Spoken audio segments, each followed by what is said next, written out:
What's going on, everyone? I'm Teray, and this is Filling the Hole. I'm super excited because today is the official launch of the podcast with our first episode going up. This week, I got to sit down with a very special guest and dear friend of mine. He's a joy to be around and honestly one of the funniest people I know. Out of respect for his privacy, we've chosen to refer to him as Jack. Addiction is a serious matter, and while we've chosen to process our experience through humor, we understand not everybody has the same experience. If you or somebody you know has a problem with drugs or alcohol, please dial 844-289-0879 for help. Thanks, and enjoy this episode of Filling the Hole.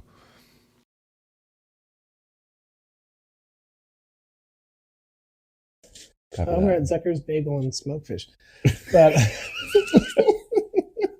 where's Good my job, GPS. Where is my salmon and lox? Yeah. Fun. Let's break the ice, right? Yeah, let's break it. How do we know each other, Jack?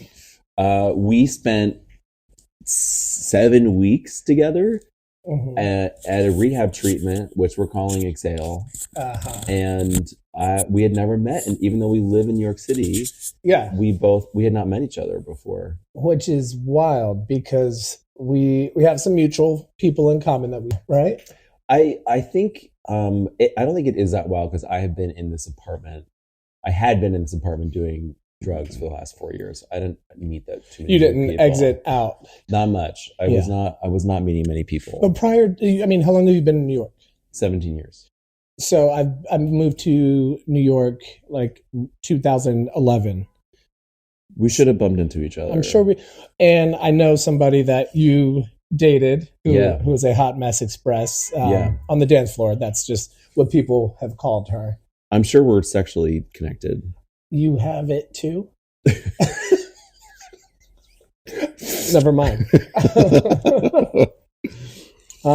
So what was your first impression of me when we met? Oh man, I was coming from a different rehab that was few people, and it was fairly quiet Uh-huh. and like a reserved place. And so coming into a room, I think I met you and another friend at the same time, and I just remember being like, "Wow, they are so loud. They are the loudest people I had." And I'm like, "Oh, I'm gonna have to adjust to this kind of energy being in there." I could tell that you were warm, friendly, fun, but it's like at a decibel that I don't do. Yeah. And What is that decibel if you had to kind of like reenact it? Sorry for your ears at No, home. no. That's what I was looking for. That's some kind of impression. Yeah. But okay. yeah, And thank you for that, because I mean, the fact that out of all that crazy and loud, love is something that registered. I'm very proud of. I adore you and your vocals and all. Well, thank you. I will tell you a different story of our first encounter, because you might not remember because it was so brief, but I was also at that smaller facility before we got to Exhale. No, right? And I remember very little about that experience because I was so out of it. I was detoxing. I slept for 5 days straight. I didn't take a shit, so I was backed up, constipated. So I'm in pain. Like the meds that they put me on, like just made me lose all my balance. I felt like I had vertigo. But I remember a night or two before I left, there was a whole incident where the fire department came, had to carry somebody out because he was belligerently drunk. His mother was there somehow, some way. I managed to stay in my room because I was so out of it for all of this. So when I came out the next day and I see your handsome face, I'm like, this fucking twat.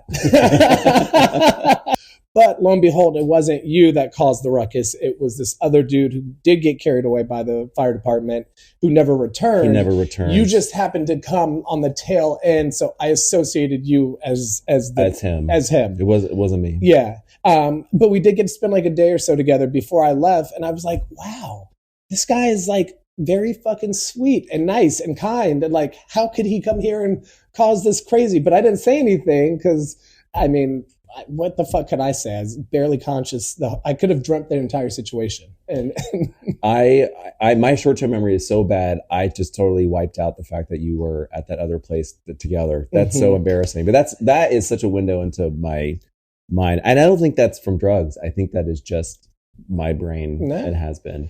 Yeah. I remember you come. I don't. This is not appropriate. Maybe. No, everything's appropriate. And this is fully what the fuck is what the fuck it is. Like, I remember you came out in your towel and you're, I don't know, probably like 40 pounds lighter, but I was like, Skeletor. But even at Skeletor, I was like, oh, he's got that body. He's got that body at rehab. She's got rehab body. But like, I was like, okay, wow, showing up. Yeah. Showing out. Thank you. That's just like crazy to think about. Like when I was in active addiction, a lot of people that didn't know me that were not like in my everyday, couldn't really tell other than like the weight loss. My body still kind of like held that athletic like mold just because sports my whole life, muscle memory, what have you. Hate you for that. I'm sorry. And I'm also just a very like what's the term? Like high functioning crackhead. Yeah. I just you can't tell, and that's the scary thing. I think that's kind of what led me to believe I wasn't as bad as I was until shit really started hitting the fan, and then people in my life were like, no, something's off. And the shit hitting the fan for you was the intervention. It was the intervention. It was probably leading up to the intervention. My home life was in shambles, and there was just so little, I guess, ability to care. That just kind of was really disturbing when I look back. Mm-hmm. Yeah. But yeah, here we are now. Here we are. So I guess should we go into it while we're here at Zucker's Bagel and Smoked?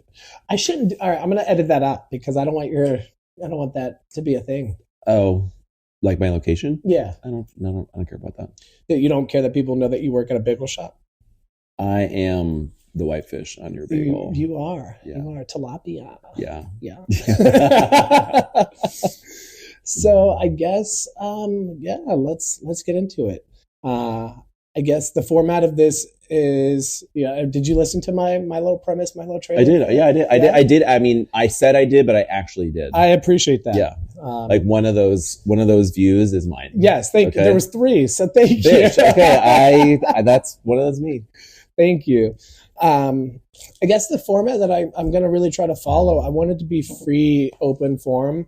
And anything that you feel is important for your story, anything you would like people to know, and just like, yeah. I mean, we'll take it from there. So, okay. So tell us a little bit about you. Let's go into what it was like. What was it like prior to rehab, or just, I guess, addiction, or whatever that looks like for you? Yeah. I mean, I have leaned on substances, and first it was alcohol and weed since I was 12 years old. Mm-hmm. I think that was because I felt there was something wrong with me. Yeah. Like there was something that I needed to fix, or the world thought something there was wrong. I didn't feel like I fit in anywhere. And this is something I hear a lot from people that use. And I remember I got drunk with friends the first time on Thanksgiving night, 1992. Okay. Went over to a friend's house that like their parents were like never around. And we got drunk and I got really sick. But I remember while drinking that like this fear that I had about maybe being found out that I was gay, or that I didn't quite fit in somehow, like that evaporated. Yeah. And it gave me like another story to tell. And so since then, I had like a very open door policy for whatever. And alcohol has been a constant. I've sort of never not drank a lot. And how, you said 99? No, baby, 1992. 92. How old were you? I'm a little bit older. I drank through high school. I started doing would take Ritalin from the kids that had ADHD. I'd be like, hey, can I have some? Hey, Kim, can I have some extra Ritalin? And then we'd snort it because like it was always like Extreme. more. Extreme. We'd snort it, and then we'd go smoke cigarettes and just like talk Yeah. That's what you do on Ritalin. Well, you don't shut up. You don't shut up. You don't shut up. And that's, I've always loved drugs that you don't shut up on. And that had graduated to cocaine by my senior year. I was in Boston at the time, and I remember one day I flew to New York City, like during the week, didn't tell anyone, just to meet my friend at Columbia. This is back, like, you could take a commuter plane for like $40. Go to Columbia University, get cocaine, and then go back to school. And then 9/11 happened. Everyone got all sensitive. It was so hard to do that after 9/11. Damn it. Damn 9/11. We're going to edit that. We'll take that out. We'll take that on post. But yeah, I just, like, I was always willing to, like, break the rules, skirt the line, endanger myself in some way to get high. And there was never any thought. I was part of me being like a rebellious person. Can I make an observation? Observe. And I, like, you know, I love you, but you are a white, cis man. Yes. I mean, I think if my black ass tried to hop on a charter plane to go and score you'd be in prison still. They'd be like, nah, some don't add up. Come with us, sir. That is true. And I also, like, the access that I had to cocaine is because there was, like, means for that. And I went to a boarding school where, like, kids did cocaine. Like, how did you get introduced? Yeah, I was going to say, so that's how you got introduced to, that's my next question. I don't remember. It just was kind of there. It was around, I knew what crack was before I knew what cocaine was. And, like, not even just being funny, but, like, that was something that was prevalent in the African-American community, you know, 80s, 90s when I was coming up. And, like, you know, I knew fiends. Like, my parents knew people that were strung out and shit. I don't even think I had an idea what cocaine was. Yeah. I certainly didn't know anything about addiction. I had no counterpoint for, like, why you shouldn't do this except for DARE. Or Dare. Oh, Dare. Dare to keep. Dare. And, like, my parents said, thanks, Nancy. Was that Nancy? Nancy Reagan. Fucking Nancy Reagan. You're a fucking devil. Yeah. It didn't work. Yeah. And I thought it was part of me being, like, cool and a badass. It's like, I do drugs. Yeah. You know? I thought there was, like, I had some pride about it, actually, that I was, like, willing to go there, you know? No, totally. I can relate to that. I can relate to that for sure. I'm not that straight laced, you know. Like, I do drugs. Like, badass. Like, who doesn't want street cred? Who's not, like, and I gotta fight for what I can get, baby. Yeah. You know, it's slim pickings. It's slim pickings for white men. For me, I think my street cred was just, like, fighting. Like, I grew up in a very toxic environment, and so, like, my way to the top was knocking the biggest, baddest person on their ass, so people knew not to fuck with me. You know, but yeah, go on. Sorry. No, I'm going to skip over some years because there was a lot of kind of just sameness. Like when I got into college, I did some drugs. I drank a lot. I drank almost every day, and I feel like there have been many more non-sober days than sober days. I've never been someone that only drank on weekends. And my addiction really got lit on fire. My dad was diagnosed with pancreatic cancer in the fall of 2019. And I realized then that, like, my ex and I had G around the house that we would use for sex or party, like when going out dancing, whatever. And I really liked how it made me feel. And I was also worried about him judging me drinking over my dad. Yeah. So I was like, oh, G is really great because you can just drop it in some water and no one has to know. It is a shady bitch's, like, best drug. Oh, you know, it's like made to be shady. G is one of those fucking drugs that it's odorless. There's no taste. I had an ex that when we first met, I was 19. They were like 27, 28. They were a total scene queen, party, whatever. I'm like fresh out of, like, Temple University, just, like, straight I abused alcohol just like everybody else and thought it was normal drinking.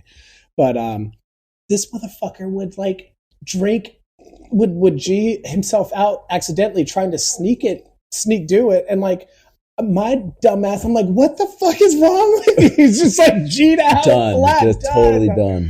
Oh my God, scariest shit of my life. But yeah, it is one of those, probably the most insidious, sneaky behind, like, you And I know. love secrets. Yeah. So it was great for me. Yeah. And I just started doing it instead of taking a drink when I got home, and it helped. It just like, Mhm. I was still functional unless I did too much, and I overdosed many times. But Yeah. at least initially, it like just wiped me of emotions. Yeah. You know, I could be feeling fear and anxiety about my dad's impending death, or fear and anxiety. Like that's what it was. Yeah. And it would erase it. So like I just started doing it more and more and more, and then the pandemic hit, and I have a business, and a small business, and I was worried about that imploding. And Mhm. I just am not someone that like learned how to cope with big negative feelings well. Yeah. They were kind of brushed under the rug in my family, and I didn't know how to cope. And I could Yeah. see that now. I did not know how to cope. Yeah. So it just slowly escalated where I was using GHB every day, like literally before I brushed my teeth. And then I'd have to take naps through the day because I would G out. And, Yeah. um, Did you develop because G is a very dangerous one, and I have a few friends that became physically dependent, like Yeah. hooked. Did you reach that level where you had to kind of keep it going just to keep the shakes at bay? I'm fortunate I never had the like physical withdrawals. Yeah. I certainly would want it and would feel anxious if I didn't have it, but Mhm. I don't have that, thankfully. And I know Yeah. it's really serious if you do. Yeah. No, that's a blessing in its own, dude, because I've been around friends that every hour on the hour. Otherwise, you know, It gets ugly. yeah. Yeah. Yeah. So, And it my use was definitely, I was powerless over it, but things didn't really become unmanageable until maybe like a year or two ago. I told myself I would quit after my dad died. That was Mhm. almost 3 years ago. Okay. And I didn't, What happened? basically I also started a pretty nasty cocaine habit to like go up and down, like to ride the Offset. wave. Yeah. Mhm. Pretty classic addict behavior. I started to come to the rooms for recovery, and Can you talk a little bit more? You said ride the wave, and that's a really good term. Can you talk a little bit more about that? Yeah. Like, just in general. It's sort of like I was always trying to find this sweet spot where I felt like good and okay. And I would do GHB that would numb me out but take me down, and then I would get tired from doing too much, so I'd want to come back up and get more energy. I would do some cocaine, and that would make me like have anxiety, and it'll be like a little jaggy, so that I would try to, anyway, you're kind of send you in doing the up and opposite. down. You send you in the opposite direction of the G, and then it's just trying to level out and find that sweet spot. Which, you know, if you're an addict, you can imagine, you know, what that's like. And if you're not, I mean, it's torture. It's torture. It's torture. Because even if you find the sweet spot, it's really elusive and it doesn't last long. And then all of a sudden you're chasing it again, or disappointed that you can't find it. And you're like looking for somebody to get you back, whether that's through sex or some other way to like kick it back in. It's just, totally. It's exhausting because you're constantly like titrating yourself and looking for something else. Yeah. It's never enough. It's so interesting because like I grew up feeling like I wasn't enough, but the feeling I was replicating in my body all the fucking time is that what I'm doing isn't enough. I need. Reliving the trauma. I think maybe. Totally. Maybe. And I say that as somebody that knows exactly what you're talking about. Like, walk those steps, maybe different substances, but right on the nose as far as just that chasing something, but and it's also the thing that I've tried to run away from my whole life. Yeah. Like for me. I relate to that. So I started going to meetings, but I was not willing. Yeah. I was not surrendered. I still have a problem with the word surrender.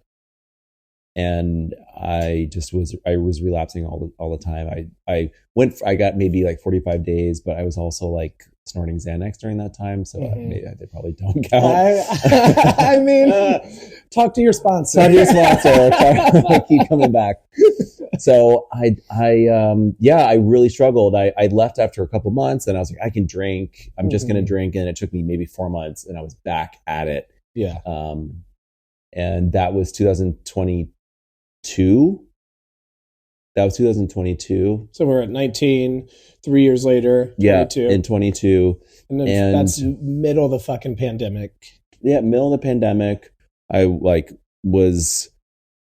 went through a breakup. I thought he was the problem. Then I moved in alone, and turns out he's not the problem. I'm the fucking problem. Well, I don't want to. It takes two to tango, right? For sure. But I brought my own shit with me wherever I went, and living alone was actually so much worse because I had no one to even provide some kind of checks and balance on my addiction. So that was 2022, and that's when the cocaine use really lifted off, and also porn, escorts, and chatterbait, and starting to spend money as an acting out behavior for sex work. Yeah, I don't know if it was retaliation. I don't really understand it exactly, but that became the thing that really metastasized over time. Like I would spend like maybe $20 on chatterbait when I started, or maybe $50 by someone I really liked, and I ended up getting hooked up with this guy and got into this like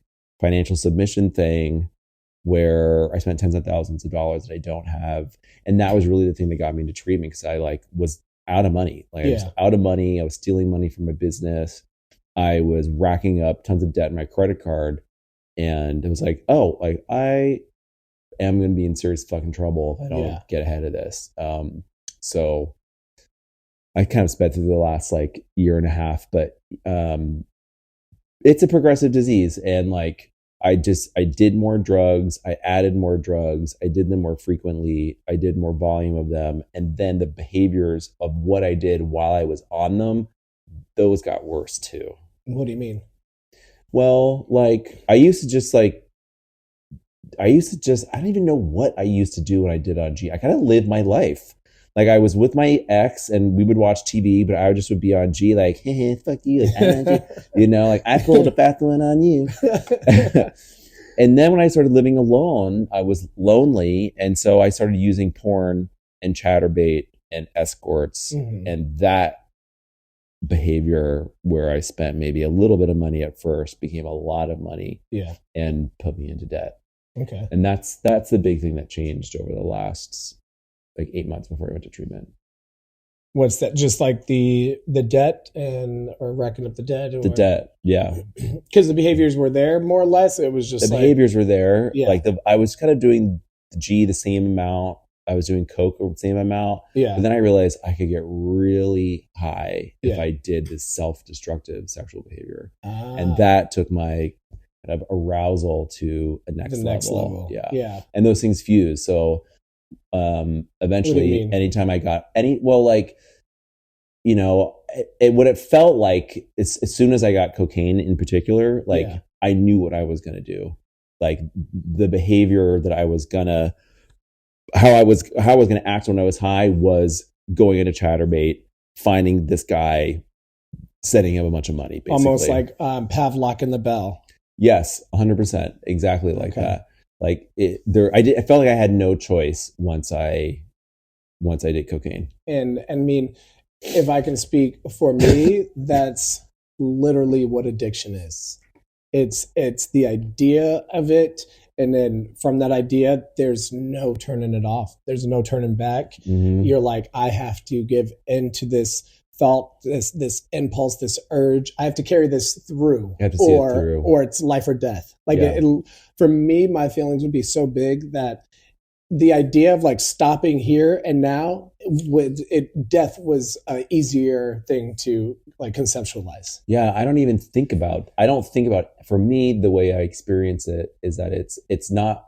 I don't even have a choice of life or death. Yeah, it like the world gets really small and narrow, and like you can't see anything. You can't consider like, hey, maybe you shouldn't spend money. Yeah, maybe you haven't tested the cocaine to see if it has anything lethal in it. Like you have a meeting tomorrow at 9 a.m. Like those people, like rational non-addicts, think like, well, why can't this person stop? Yeah. Right? They have all these things. They've just got the baby at home and the Yeah. wife, and like Yep. the great job, whatever it is. Like that doesn't exist. It doesn't. It literally doesn't exist. Like, oh wait, I have my grandmother's funeral tomorrow. Yeah, no, that's not a thing that is even crossing my mind. Like, Nana was never even Nana. real. No, she wasn't real. You guys threw that. You made that up. What the fuck? Shout out to Nana. No, Nana.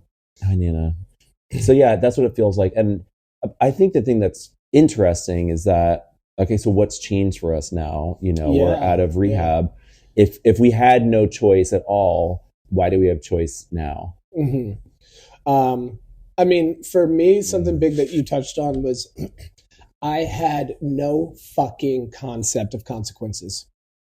My actions were just my actions, and not only did they not affect anybody around me, they didn't affect me in my delusional world, right?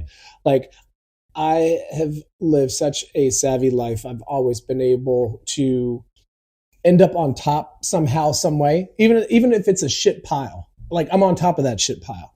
So I've never had to come face to face and acknowledge consequences. And I think that's why how addiction took such hold of me, where I was just like, no, like, no matter what I do, it's going to be okay. Mm-hmm. Like, I had this false sense of security that I gave to myself. And like, there was just no way that I wasn't going to be able to overcome something. Yeah. It's funny. Like, I feel similarly, even though our backgrounds are different. I feel similarly in the sense that, like, there hasn't been, this is the hardest thing I've ever done, is try to get sober. Totally. There also hasn't been anything, I don't have too many examples of my life where if I really decide to do something and want something, I usually can do it, or like kind of get close to it, or something. 1,000%. So this, no wonder it took me this long to get where I am, because I was like, well, I'm just going to figure this out. I've always figured it out. I'm just going to figure this out too. And that's exactly what your addiction wants you to think, right? Yeah. It doesn't know how fucked you are. Mm-hmm. Or it does, and that's what it preys on. It's like I got a fucking sucker right here. Like, this idiot thinks that he's got this, which means I got him. It's like the weirdest, most fucked up game of poker in the universe. It's so humbling. Yeah, it's been a really humbling experience, and some people get it faster than others, and it took me a long time, and I don't know what to say about it. I think that's maybe one of the things that's changed, is that my life is damaged. My life is damaged because of this, in a way that it's no one else's fault. But I did this to myself, and while I was also saying to myself that I'm not doing any harm. It's not that bad. It's not that bad. It's not that bad. I've got it. Do you know how many times I've uttered those words in my head to myself? It's not that bad. That the insanity of addiction is saying, it's not that bad, I've got it, while also accruing $300,000 worth of debt. That's what it is. That's the reality of it. That's if you need one, that is the addict mind. Yeah, that's the addict. That is it. You had a question just a minute ago, and it was like, what's changed? Yeah. And I think it's exactly that. I think as the short amount of time, which also feels like the longest amount of time that I've known you, because we went through rehab together. Rehab's no fucking joke, dude. We're in there pouring our guts, our souls, our fears, our failures. We are just pouring it out on the floor. And like, the people that we are in there with are doing the same thing. That's when they talk about doing the work, that's the work that's being done. I think the biggest difference for me is I can live in non-delusion. I allowed myself to live in delusion for so long and tell myself it's not that bad. I got this. You've been able to overcome everything else in life. Look at where you've gotten despite the odds. That's what's different for me. I don't lie to myself. I don't fool myself the way that I was fooling myself before. And it is humbling, and it is something that, when you kind of get it and you start to get it, no matter how long it takes, it clicks and you're like, no, I am my own worst fucking enemy. And this way of thinking is only perpetuating the damage that I'm doing to my life. What was the biggest thing that you learned about yourself in rehab?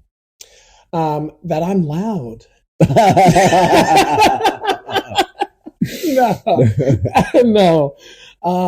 In all seriousness, dude, when I talk to family and friends post Exhale, I keep saying, and the biggest thing for me, everything is the biggest thing for me, but there's so many huge components that, like, there's no one biggest thing for me. There's so many huge pivotal moments for me. I'll say just like a couple of the ones that come to mind are,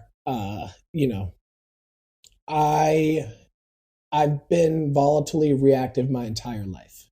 That was a huge one for me.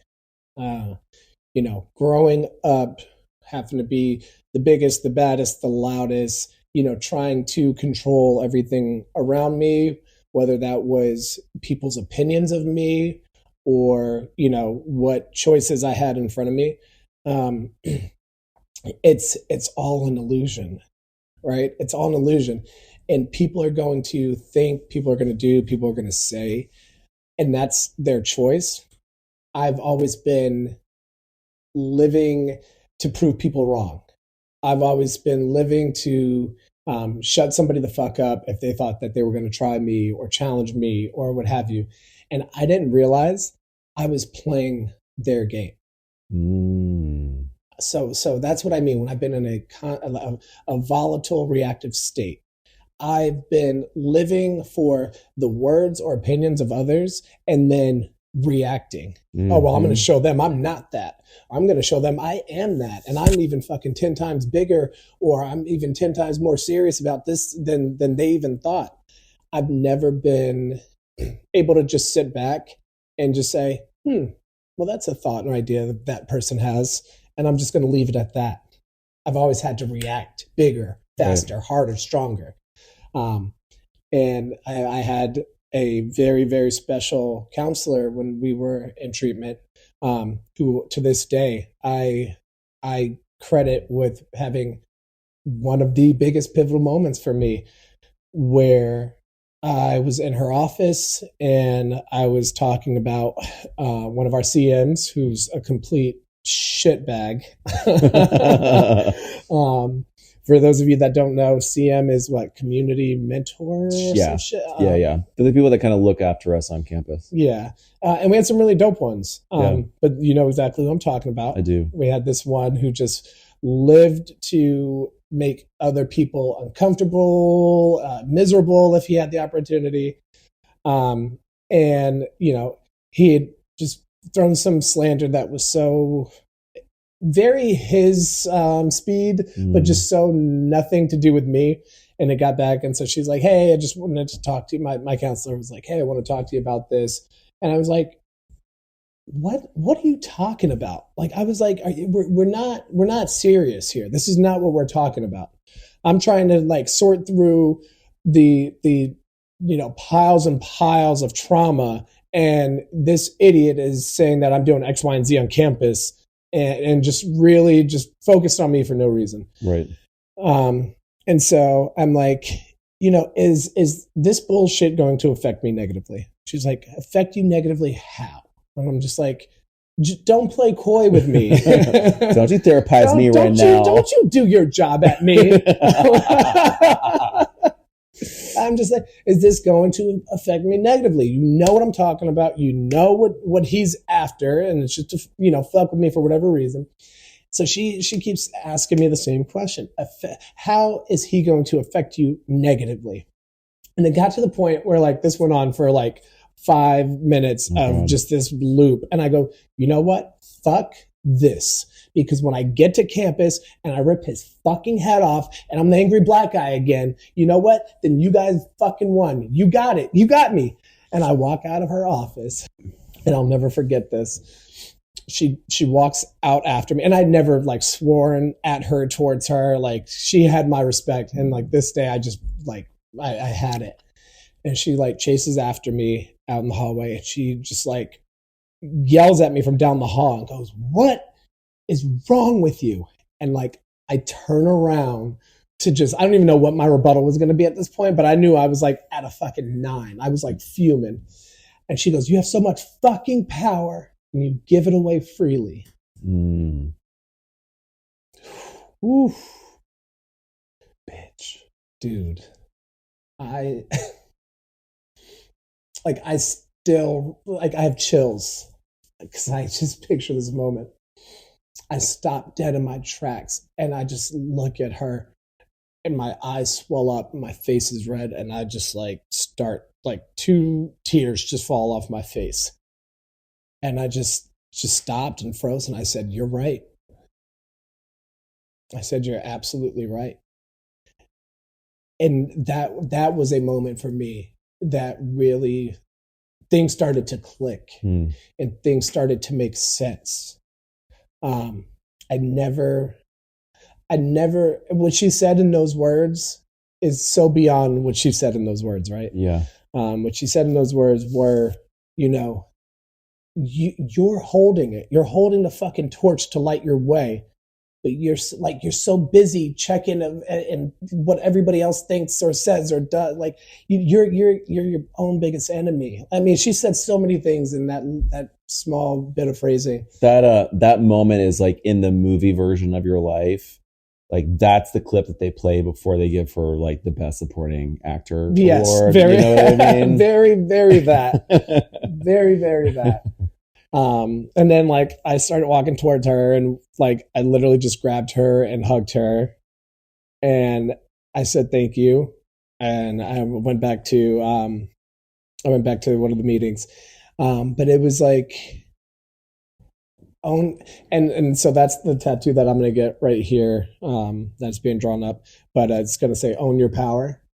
And it's just that moment in time where everything just stood still for me, where it was so clear, like I can't allow other people to move my pieces on the board. Mm-hmm. I've got to be in charge of what my moves are, despite what anybody is saying or doing to me. I think, yeah. I thought you were, it sounds like weird to say, but I thought you were really good at rehab. Like I thought you like did it in a really noble way, in the sense that you learned a lot, you listened, you also like you were willing to like throw some elbows when needed and defend yourself and defend other people. And I'm like, we've talked about this. Like I'm a rule follower. Yeah. I find comfort in the rules. I know how to like maneuver through a system through the rules. And you're someone that learned, yeah, right. You're someone that doesn't. No, you're very, keep going. Please. And so like, it was interesting. We had that conversation about kind of who we are. It determines how we navigate through rehab or life, really. Yeah. Or like any kind of system that we encounter, rehab being one of them. And I just was really impressed. I was really impressed because I feel like you learned a lot, but you also like taught them. So you like learned them a little bit as well. Dude, I bet you that they have a like little alarm on the wall now, and it's like in case of another Teray, like break the glass. They have like, a Teray protocol. They have a Teray protocol, like a tarp drops over the building. There's nobody in or out. Electricity is cut. And it's just kind of, you know, back to the Stone Age, and it's you've got to get the Teray out before you kept them on their toes, baby. That's for sure. I did. No, and thank you for that. I mean, that means a lot. At the end of the day, I believe we all just want to be seen. We want to be heard. We want to be acknowledged. We want to be loved. That's the human experience here. And one of my biggest things going in, you know, I had lost sight of myself, but I'm a very in tune person, like in tune with myself. And there's just like certain injustices that I will never sit by and allow to happen. And you touched on something very important. I have always been at the mercy of systems. if that makes sense. My entire life, I have been just that, oh, just by one, we missed the mark. You know, the fruits that are ripe on this side of the fence don't apply to you is kind of what my life experience has been. And that's not a dramatization. That's just like my experience. I've never benefited by following the rules. I've always, there's systems at play that have been set up for people like me to be disadvantaged. So I've always had to get creative at how am I going to play this game? Right. You know, how am I going to, you know, sing this song and dance this dance and get just enough so that, you know, my needs are met. You know, this reminds me of a conversation that I had with a certain individual at rehab. Oh, yeah. Who, for lack of better words, you know, expressed some kind of discontent with the way that I carry myself and how that could negatively impact people. And where I feel like, yeah, maybe their heart was in the right place. I think the thing that really frustrated me was this person had no ground to stand on when it came to the way that I navigate or play the game of life, because they'd never had to walk in my shoes. For sure. And you know, we squashed that, and we're good now. I love her to death. Hopefully, you know, he's getting everything that he needs right now. Listening, hey baby girl. You know, just getting everything that he needs from the experience. Because speaking of winning rehab, that was kind of the running joke that they would throw out there. And you get what you get out of any fucking experience. You know, whatever life throws at you, it's up to you to take what tools that are going to come in handy and drop the bullshit that is not serving you. And that was my approach with rehab. You know, when I checked in, it was, what do you want from this experience? I want to stop using, and I want to learn new coping skills. I shit you not. If I pull my file, that's the two things that was written on my chart by me. And I did that. What do you think is helping you?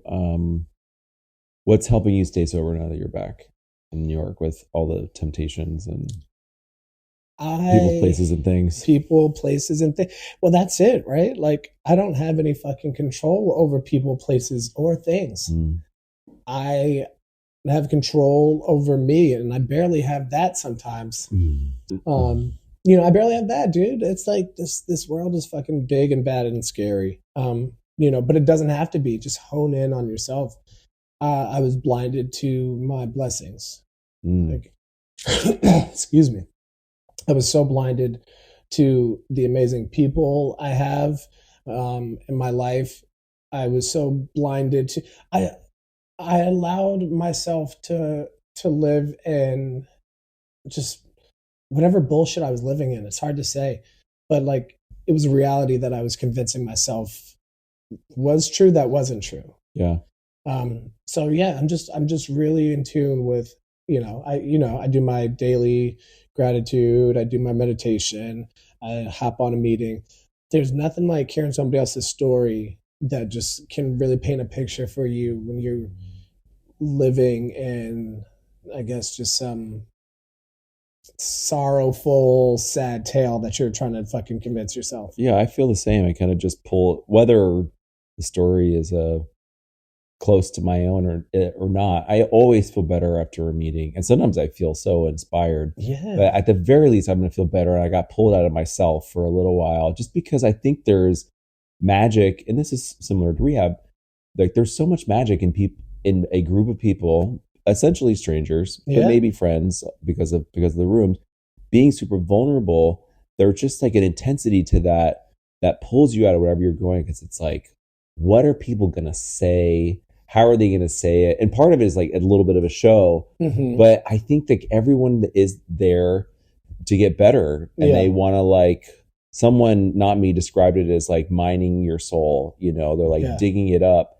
And I think that's just, where other do you get that in your life, unless you're a religious person, which I'm not. You're like, where else would you go for something like that's that gritty and real? And I think that is There's something a little addictive about that too.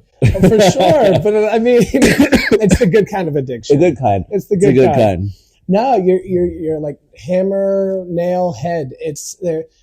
There's something that is so powerful. And like my parting words, when I left California, where we were, you know, I told the CEO, you know, after I put my paper in on a Monday that said I want to be transferred out, I'm going back home. And, you know, she finally pulled me into a meeting like that afternoon for like 10 minutes and goes, "So you're leaving?" I go, "Yeah." She goes, "Well, this has," did I ever tell you this story? Tell me again. She goes, "Well, this has prelapse written all over it." And I said, well, I could see how you could believe that. I said, but I'm leaving because where I'm finding the magic, it's not here in this little bubble that you provide of safety and, you know, for us to lick our wounds. I said, I'm finding it at the meetings. I'm finding it, you know, side by side with other people that have gone through this experience and are telling their tales and offering any kind of support and advice and love and just compassion. What you guys do here is great. You've set up an environment conducive to healing. I said, but the magic is in the people, and I need to go home and I need to find that. I remember that story, and of course, you were not going to go home when told. This is Trey we're talking about. No, you're the only person I've ever met that surrendered on their own terms. I don't know how you fucking did it, but you did it. I did it my way. Yes, 100. No, it's one of those things where when I got what I needed, and I truly believe everything happens for a reason. Like the people that were there, you know, the list can go on. You know, everybody we were there with. You guys are cemented in my life, you know, for better or for worse. And I had the most magical people a part of my journey to help me and continue to help me on this, you know, navigate this thing called life. But when I got what I felt like I lost, what kind of led me so deep into addiction, when I got that back, I wasn't willing to let anybody play with that. And I was going to protect it at all costs. You know, and the fact that, you know, I was met with, well, this has prelapse written all over it, instead of asking me, you know, what is it going to look like for you to return? What's your plan? Yeah. You know, it's so telling. You know, I'm not going to knock what they did because I gained so much there, but I gained it next to you guys. I gained it from you guys. Yeah. You know, it's a business. The ugly part of this whole rehab journey experience in America, it is a fucking business. Yeah. And they want to keep running that check from, you know, insurances and, you know, coming out of pocket. You know, and I think that's when I realized that maybe 2 weeks into rehab, because it changes it. Remember, I've never really had a system to work for me. I've always had to be 1 or 2 steps ahead.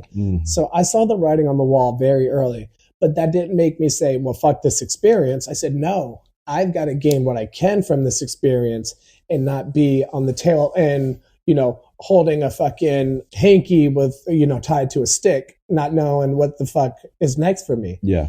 But that was what I had seen for a lot of people there, that they didn't prepare them or acclimate them to the real world after that. It was just, well, this is what you do. This is what you don't do. This is what you steer clear from. Don't do this. Don't do that. And I was just like, we're not doing this like on repeat. Like I need, like, I'm not coming back here. So when I found that like key ingredient and I was able to identify it, and it took me a couple of months, but once I was like, that's the magic sauce, and that's what it is going to take for me to be successful in recovery, I said, I've got to go, and I've got to go and do this back home now. Are you saying that's other people? Do I hear you saying that that's other people for you? Absolutely. Absolutely. The people that are in this community, the people that are, you know, still out there on these streets, that's still out there using, you know, you guys are the fucking magic. You're the key ingredient to success for recovery. You know, like we are each other's companions. We are each other's, just camaraderie. And we need you. And, that's the hard fucking truth is for so long we feel like we're worthless or what do we have to contribute? So fucking much, dude. Yeah. So much. Yeah, I'm gonna get a tattoo that says "open to suggestions," just because it's so true for me that like I thought I knew everything, or I thought I knew more, or I obviously thought I knew enough to get through this, and I don't. I didn't. I don't. I continue not to, and I think the more open I am to open to suggestion I am, the faster or more thoroughly that I'm going to heal. Yeah. And it's just like other people have done it. Listen to them because you haven't. Because your way clearly didn't work, queen. Yeah. So sit down, shut up. Yeah. It's so true. It's really true. And I think I learned how to do that. I really learned how to open my ears in rehab because it was really clear to me spending so much time with people being like, oh, that person is risking a lot by being that vulnerable. Like maybe I should be that vulnerable. Yeah. Like, it just, things get modeled for you and you see, because you spend so much time with people, you see people growing and making breakthroughs. Yeah. And that inspired me to do more. Yeah. Yeah. I mean, it was incredible watching you. Wait, sorry. Should we take it back to psychodrama? Jack, when I watched you work, it inspired me because I remember when I didn't have a jelly-filled cream donut and I really wanted one.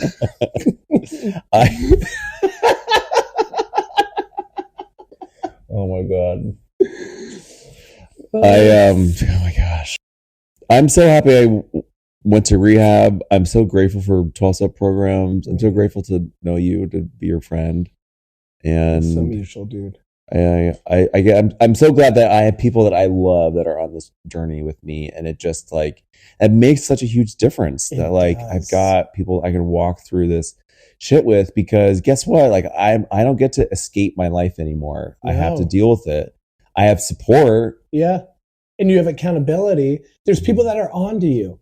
So you can try to fucking finesse and trick yourself again. But now we have brothers and sisters that have walked this path that like are gonna call us on our shit now. I told everyone my playbook. That was so dumb. Oh, I wrote it down. Bitch, I carry that shit with me in my back pocket. I go, what's she throwing out today? Let's see. Boop, you and around. But no, so yeah, that is the beauty, that is the secret fucking sauce. Like if I didn't have you, if I didn't have my little sis, I mean, the list goes on, Condition, all those folks that it's just like, there were so many moments where you guys showed me how to be just by being.